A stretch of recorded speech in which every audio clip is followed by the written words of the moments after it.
पर साथ नहीं लड़ रहे हैं। राजेश गुप्ता, साथ क्यों नहीं हो पाया? ये हम साथ साथ हैं, ये गाना क्यों नहीं सुना, ये तराना क्यों नहीं बज पाया?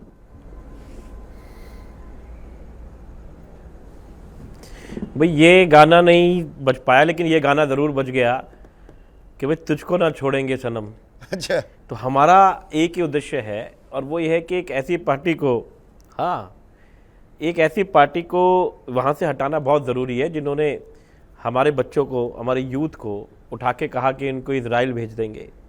अग्निवीर जैसी ऐसी योजनाओं को लेके आए कि बच्चा ना इधर का रहे ना उधर का रहे। हमारे यूथ का और हमारे खिलाड़ियों का मजाक उड़ाएं, हमारी यहाँ की लड़कियाँ रोएं और उनका मजाक उड़ाया जाए। तो एक ऐसी पार्टी को तो वहाँ से उखाड़ना पड़ेगा। 10वें साल में इन्होंने अपने सीएम को बदला, अगर इतना अच्छा बीजेपी होती तो क्यों बदलती? तो आज एक बिल्कुल बात क्लियर है, जो महिमा जी ने भी कहा कि लगभग ये निश्चित है कि बीजेपी तो बिल्कुल कहीं से कहीं तक जीतेगी नहीं। नहीं, हम लोगों को देखो, आप कितना जीतेंगे? सरकार है, या आप वोट कटवा की भूमिका में ही जो वोट वैसे कांग्रेस के खाते में जाते, बीजेपी के खिलाफ वो वोट होता, वो अब आपके पास भी जाएगा, तो बीजेपी को फायदा दे रहे हैं ना आप। देखिए, मेरा ऐसा कहना है कि वैसे तो हमारा ट्रैक रिकॉर्ड ये है कि हम पंजाब में लड़े तो ठीक है, हमने कांग्रेस को हराया, लेकिन भाजपा को भी वहां कुछ छोड़ा नहीं। ज्यादा दिल्ली में कांग्रेस को हराते कांग्रेस की सीटें जब अलग लड़ते हैं, ये गलत टेरिटरी में घुस गए आप। जहां लड़ते हैं आप कांग्रेस का सफाया पहले करते हैं, बीजेपी का नहीं होता सफाया। चौधरी साहब, जो पावर में तो हो ना कोई, आप इस बात को देखिए, पावर में कौन था? वहां कांग्रेस पावर में थी, यहाँ पावर पे बीजेपी है ना। एक जो मेन डिफरेंस है गुजरात में 15% 14% वोट ले गए, 5 विधायक लेकर आए, 156 सीटें आई। अपने इतिहास में सबसे बेहतरीन प्रदर्शन गुजरात में किया बीजेपी ने। अब आंकड़ों के खेल में मत फंसिए, फंसते चले जाएंगे। देखिए, मैं तो ये कह रहा हूं कि जो बात अभी आपने कही, अच्छा है कांग्रेस के हाईकमान जो है वो इस बात को सुने, है ना। अब आपके पास भाई दिल्ली में 67 सीटें जीती आपने, 62 जीती। कांग्रेस को तो 0 बटा लड्डू पर लाकर पटक दिया ना। बीजेपी का अस्तित्व कायम रहा, कांग्रेस खत्म कर दी। अभी आप कह रहे हैं कि नहीं हम तो बीजेपी का सफाया करेंगे। मैंने फिर कहा, जो सत्ता में पार्टी, देखिए गुजरात की एक अलग कहानी है। गुजरात के अंदर भाजपा एक बहुत ताकतवर पार्टी के रूप में लड़ती है। आप जानते हैं कि उनका एक, जिसे कहते हैं कि उस मॉडल के ऊपर ही, हालांकि इस मॉडल को हम नहीं मानते, लेकिन उसी पे पूरे भारत में चुनाव लड़ते हैं। मोदी जी का गृह क्षेत्र था। हरियाणा में ऐसा नहीं है। हरियाणा में बहुत खराब हालत में भाजपा आ चुकी है। आप जानते हैं पिछली बार भी सरकार बड़ी मुश्किल से बन पाई थी। तो इस पे खराब हालत है, लोग उनके विरोध में वोट देना चाहते हैं और वो देंगे। आप तो बहुत मजबूत हालत में है। वहां पर जो सींच रहे थे, पार्टी को आगे बढ़ा रहे थे, आज क्या नाम है, भला सा नाम था, जय हिंद कुछ, क्या नाम था वो? राजेश भाई पार्टी में है क्या? वो तो बहुत पहले की बात है। वो बहुत पहले की हो गई ना, मतलब वो बहुत तो पहले की बात है। ऐसा नेतृत्व वहां खड़ा कर रखा है। बात। अच्छा, कितनी सीटें मांग रहे थे? वो महिमा ने भी जवाब नहीं दिया। आप बता दीजिए कितनी मांग रहे थे कांग्रेस? ये हफ्ते भर क्या चल रहा था? अच्छा, मैं आपसे एक रिक्वेस्ट कर रहा हूँ, सुनिए, मैं आपसे एक रिक्वेस्ट कर रहा हूँ। आपने 10 मिनट अपनी बात पूरी रखी, हम तो चुपचाप सुनते रहे। हमारे को 10 सेकंड में नहीं बोलने दोगे तो कैसे बात बनेगी? आप बहुत अच्छे, मैं कह रहा हूँ, हम तो कुछ भी प्रवक्ता नहीं है जो आप हो। अब भाई मैं भी हरियाणा का हूँ, मैं भी तो आपकी बात सुन रहा हूँ। सुनने दो, सारे हरियाणा के बैठे हुए डिबेट में करवाने वाले भी। मेरा ये कहना, देखिए हमारी विचारधारा, मेरा ये कहना है, सुनिए चौधरी साहब, हर पार्टी चाहती है उसकी विचारधारा आगे बढ़े, ठीक है। हम ये चाहते हैं कि हमारी विचारधारा आगे बढ़े। लोग हमारी पार्टी को पंजाब में चुन चुके हैं, दिल्ली में चुन चुके हैं, बीच में हरियाणा आता है, और हमें लगता है कि हमारा बहुत बड़ा संगठन वहां पर है।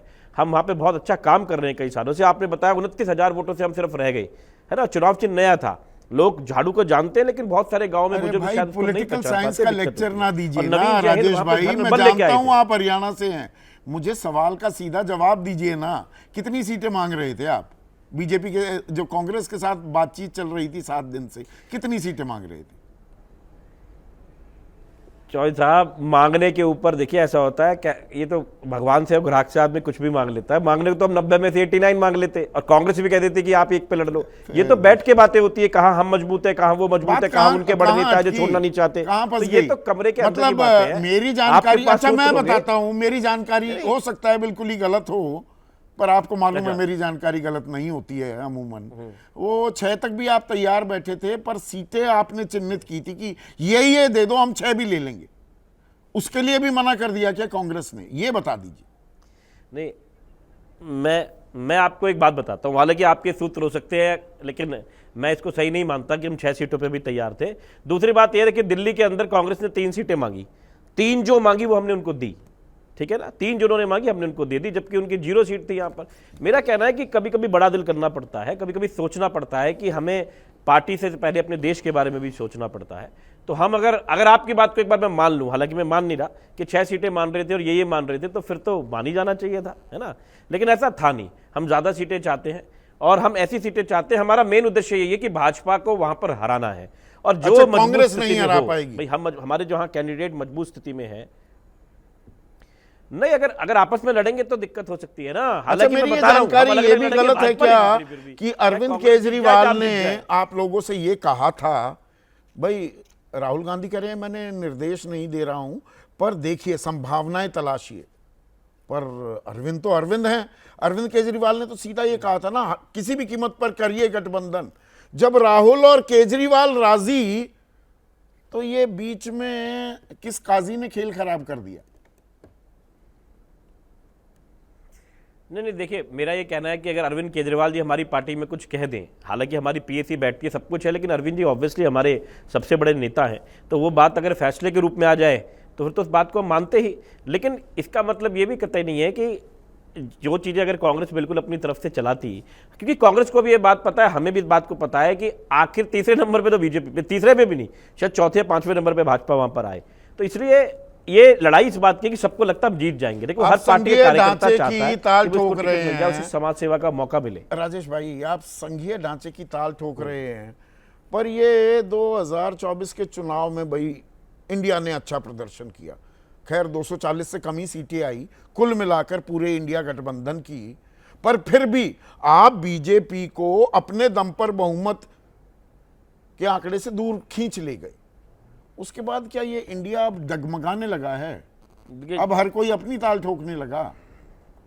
नहीं, अभी कहते हैं ना, वक्त पिक्चर में वो कहता है ना, और अंग्रेजी में कहावत है, there are many a slip between a cup and a lip. 3 दिन तो राजनीति में बहुत लंबा समय होता है मेरे भाई। अभी इतनी जल्दी कैसे हो जाएगा, है ना, अभी बहुत समय है। तो अभी समय है, अभी 12 तारीख नामांकन की आखिरी तारीख है। नामांकन वापस भी हो सकते हैं, फिर से कुछ आ सकता है। मैं कह रहा हूं कि राजनीति संभावनाओं का खेल है। मुझे लगता है कि आपका शो सभी बड़े नेताओं को जरूर देखना चाहिए, और जो आपने गुजरात के आंकड़े बताए वो भी कांग्रेस को जरूर देखने चाहिए। और मैं तो आप पे डाल रहा हूं, आप अपनी क्लिप जरूर भेजिएगा। मुझे लगता है आपका शो देखते हैं बड़े-बड़े नेता, क्लिप भेजता ना, मैं सोशल मीडिया पे हूं ना, मेरा ट्विटर अकाउंट, यहां बोल दिया, बात खत्म। हरियाणा में, सुनिए, हरियाणा में महिमा जी भी चाहती है, देखिए उनका गृह क्षेत्र है, वहां की बेटी है वो, आप भी चाहते हो, आपका भी गृह क्षेत्र है, मेरा भी गृह क्षेत्र है, हम भी चाहते हैं भाई हरियाणा बढ़िया हो जाए। हमारे 10 विधायक वहां से आते हैं, हमारे सीएम साहब वहीं से आते हैं, आप जानते ही हैं। तो हम लोगों के लिए देखिए, हम ठीक है, दिल्ली और हरियाणा में कोई ज्यादा फर्क नहीं है। मैं 2 बार से यहाँ विधायक हूँ, लेकिन हूँ तो हरियाणा से बिलोंग करता हूँ ना। और ये टीस है क्या मन की हरियाणा का भला, कि वो हरियाणा का भला हो जाता, आम आदमी पार्टी कांग्रेस दोनों का भला हो जाता। जैसे ही घड़ी का काटा दोपहर 2:30 पे आए, बबीता जी का दिल सास बहू साजिश के लिए मचल जाए। और ये है इनकी बहू, पूरे दिन ऑफिस की टेंशन हो जाए गॉन जब ये करें अपना फेवरेट शो फ्री टाइम पे ऑन। इनकी तरह आप भी देखिए अपना फेवरेट शो अपने टाइम पर, और डाउनलोड कीजिए एबीपी लाइव ऐप अपने स्मार्ट टीवी पर।